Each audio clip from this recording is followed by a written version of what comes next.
Ele acabou de fugir para a Argentina. Sim, ele acabou de pegar um voo de Nassau, nas Bahamas, e fugir em direção à Argentina. E já pousou, inclusive, em Buenos Aires hoje pela manhã. De quem que eu tô falando? Desse cara aqui, o Sam Bankman-Fried, que é o cara responsável por isso daqui, por essa queda que aconteceu aqui no valor da Bitcoin na última semana. Então vamos comentar um pouco sobre isso nesse vídeo. Quem é o Sam Bankman-Fried? Por que ele foi responsável por essa queda no valor da Bitcoin e do mundo cripto? E qual que é o futuro desse mercado? Será que a projeção de crescimento desse mercado de criptomoedas continua a mesma depois disso que aconteceu? Vamos comentar um pouco sobre isso nesse vídeo.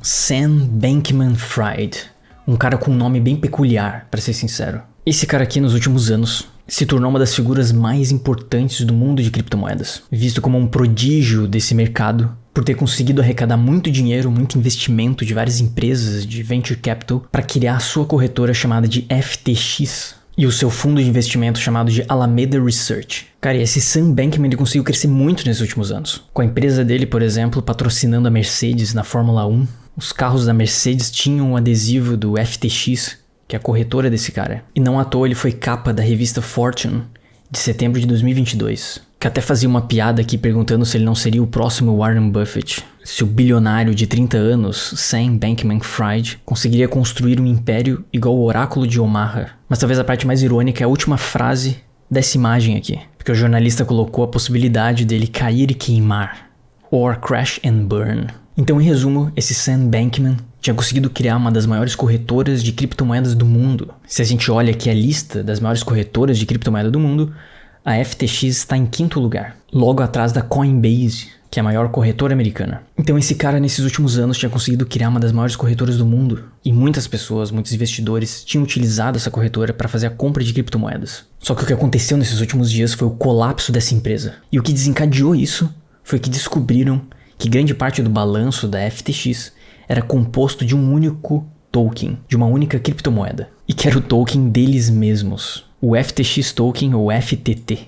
Basicamente descobriram que grande parte do dinheiro que eles tinham nas suas reservas eram dos seus próprios tokens, e que no fundo era um valor inflado. E isso fez com que um monte de gente começasse a vender esse token, porque perceberam que a corretora poderia não ser sustentável no longo prazo, e o token entrou em colapso, saindo de $22 para $2. Ou seja, perdendo quase todo o seu valor. E com isso, todos os clientes da FTX começaram a sacar o seu dinheiro que estava na corretora, por causa da possível insolvência da empresa, de eles não terem dinheiro suficiente para devolver para os seus clientes. E o que a FTX fez? Ela travou os saques. As pessoas não estavam mais conseguindo sacar o dinheiro. E daí começou a aparecer uma merda atrás da outra, porque começaram a perceber que realmente a empresa não tinha dinheiro para conseguir devolver para os seus clientes. E de que isso tinha acontecido por causa de uma má gestão da empresa, de que estava utilizando dinheiro dos clientes em operações de alto risco. Basicamente, eles estavam utilizando o dinheiro da FTX, dos depósitos dos clientes, transferindo esse dinheiro para a Alameda Research, que é uma empresa irmã da FTX, para fazer operações de alto risco. E que nesses últimos meses, por causa da queda do mercado de criptomoedas, essas operações tinham sido extremamente negativas. Então eles perderam o dinheiro dos seus clientes. E até do ponto de vista de empresa, isso é totalmente ilegal. Porque obviamente você não pode usar o dinheiro dos clientes, transferir esse dinheiro para uma outra empresa para fazer operações de alto risco sem o consentimento dos clientes. Só tem um jeito de definir isso: fraude. Tão fraude quanto o caso do faraó do Bitcoin ou shake do Bitcoin aqui no Brasil. Só que esse cara aqui, o Sam Bankman, fez essa fraude no mercado americano e no mercado internacional. Ou seja, numa escala bem maior. Então muito provavelmente todo mundo que tinha dinheiro na FTX perdeu tudo. Ou vai levar muitos meses para conseguir recuperar isso. Porque agora vai ter todo um processo judicial para tentar recuperar esse montante. E se só o fato de terem perdido o dinheiro dos clientes não fosse o suficiente, aparentemente a corretora ainda foi hackeada nessa última noite. Que mais de 600 milhões foram tirados das contas do pouco que restava na corretora. O que provavelmente foi um inside job. Muito provavelmente alguém da própria corretora, ou até mesmo o próprio CEO ali, o Sam Bankman, sacou esse dinheiro e fugiu. Porque, como eu falei no início do vídeo, o jato particular dele saiu das Bahamas, que era onde ficava a sede da empresa, e foi para a Argentina, algumas horas depois de ter acontecido esse hack na corretora. Ou seja, isso aqui que a gente tá vendo acontecendo em tempo real é um roteiro melhor do que o Lobo de Wall Street ou de qualquer filme de fraude financeira. E é impressionante como é que as pessoas não perceberam que isso estava acontecendo, porque esse lance de fraude em criptomoedas não é uma coisa nova, né? Lá em 2014, a Mt. Gox, que era a maior corretora de criptomoedas daquela época, também tinha falido. E na época o CEO, o Mark Karpeles, perdeu o dinheiro de todos os seus clientes, foi processado e até hoje muita gente não recebeu ainda o dinheiro da Mt. Gox. 8 anos depois da empresa ter ido à falência. E agora a gente vê essa história se repetindo nesse caso da FTX. E é bizarro, porque essa Alameda Research, que é essa empresa irmã da FTX, que tinha o Sam Bankman como dono também, cara, só tinha umas pessoas muito esquisitas. As pessoas que trabalhavam lá eram completamente estranhas. Como é que ninguém percebeu que isso aqui era uma grande fraude? Agora, em retrospecto, as coisas ficam muito óbvias. Bom, e o que isso significa para o mercado em geral? O que isso significa para o mercado de criptomoedas? Bom, obviamente que isso é extremamente ruim. Isso é péssimo.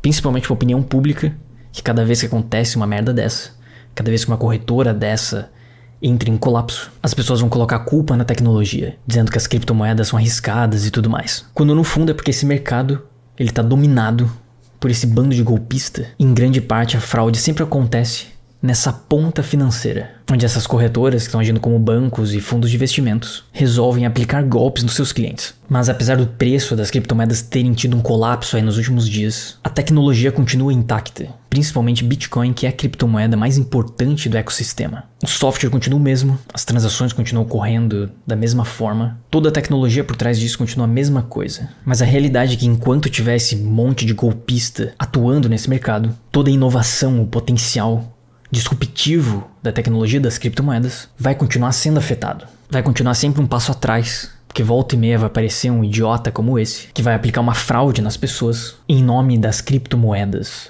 Então, no fundo, só tem um caminho para solucionar isso daqui, e que é o tema polêmico da regulação. Muita gente vê essa questão de criptomoedas com uma visão libertária, de que não deveria existir uma ação estatal para regular esse mercado. Só que no fundo o que a gente vê é que se não existe uma regulação, isso aqui vai continuar ocorrendo. Mais cedo ou mais tarde vai vir outra empresa, vai aplicar o mesmo tipo de golpe, e as pessoas vão continuar sendo lesadas por isso. Porque no fundo o problema não está na tecnologia das criptomoedas. O grande problema disso é a fraude financeira. Da mesma forma que você não vai colocar o dinheiro num banco que não existe nenhum tipo de regulação, que não tem ninguém observando se o banco está lidando com o dinheiro dos clientes da forma correta, você não deveria também colocar dinheiro numa corretora que não existe nenhum tipo de regulação. Agora, se essa regulação vai ser estatal, se vai ter um órgão do governo que vai estar fiscalizando essas corretoras, que é como acontece no mundo financeiro, no mundo inteiro, ou se vai ser uma empresa privada que vai estar fazendo essa regulação, ou até mesmo se a própria tecnologia das blockchains, de transparência de fundos dessas corretoras, vai ser utilizado para trazer uma transparência para o mercado. Enfim, a forma como essa regulação vai ser feita realmente não importa. O que importa é que é extremamente necessário para que esse tipo de coisa não aconteça de novo. Então tem mais é que regular esses caras, botar esses caras na cadeia, porque esses caras são um bando de criminoso que estão aqui aplicando fraude nas pessoas. Então por que a Bitcoin caiu aí 20% em uma semana? Por falta de regulação. Porque se existisse um mínimo de regulação para evitar que esses fraudadores conseguissem operar nesse mercado, esse tipo de coisa aqui não aconteceria. E quando eu falo de regulação não é coibir a tecnologia e evitar que essa inovação aconteça, mas quando se tratar de fundo de clientes, de dinheiro das pessoas, ter alguém observando isso e vendo se essas empresas estão fazendo o que realmente elas deveriam estar fazendo. Se elas não estão usando o dinheiro dos clientes em operações de alto risco, tá alavancando o dinheiro das pessoas do mercado para tentar ganhar dinheiro em cima disso, sem que as pessoas saibam, porque isso é fraude. Bom, e quais são as perspectivas pro mercado daqui pra frente? Será que é o fim das criptomoedas? Será que vai existir uma recuperação disso a partir de agora? Bom, alguns meses atrás eu tinha feito um vídeo comentando um pouco sobre a Bitcoin e o que a gente poderia esperar para os próximos meses, mostrando principalmente o gráfico da Nasdaq, da Bolsa de Tecnologia Americana. E eu tinha traçado essa linha aqui, mostrando que a Nasdaq está numa trajetória aí de alta nos últimos 10 anos. E que agora a gente estaria nessa parte inferior aqui desse ciclo de alta, desse canal de alta. Mas nessa última semana, houve uma grande recuperação do mercado e até aconteceu a maior alta em um único dia desde 2020, nessa última semana. Principalmente porque dados da inflação americana vieram melhor que o esperado. Se a gente olha aqui o relatório de inflação do mercado americano, a gente vê que aparentemente a inflação parece que está sob controle, ou está começando a ficar sob controle. Sendo que em outubro, o aumento da inflação no mercado americano foi de 0,4%. E a gente vê que houve realmente uma queda aí nesses últimos meses em relação aos meses lá do início do ano, final do ano passado. Ou seja, os aumentos da taxa de juros pelo Banco Central Americano estão surtindo efeito. E parece que realmente o perigo da inflação está sendo contido. E como a inflação está sendo contida, isso indica que muito provavelmente, em breve, o Banco Central Americano vai começar a diminuir os juros. E o mercado já está começando a precificar isso. Por isso que a Nasdaq voltou a subir. Então muito provavelmente essa tendência de longo prazo de alta da Nasdaq vai continuar ocorrendo. Com chance aí de voltar ao topo anterior, que tinha sido atingido ali no final de 2021. Provavelmente em 2024. Então tem grande chance de o ano que vem ser um ano de recuperação da Nasdaq. Então, como a gente sabe que as criptomoedas elas seguem de certa forma o mercado em geral, seguem o mercado americano e as principais bolsas, apesar de todo esse escândalo de fraude, muito provavelmente o mercado vai se recuperar. Só que provavelmente num ritmo mais lento, por causa desse bando de fraudador que estão fazendo essas merda por aí e que não descobriram ainda o tamanho do buraco. Se essa FTX era a única corretora que estava fazendo isso, ou se outras corretoras ali estão aplicando o mesmo tipo de golpe. Mas sei lá.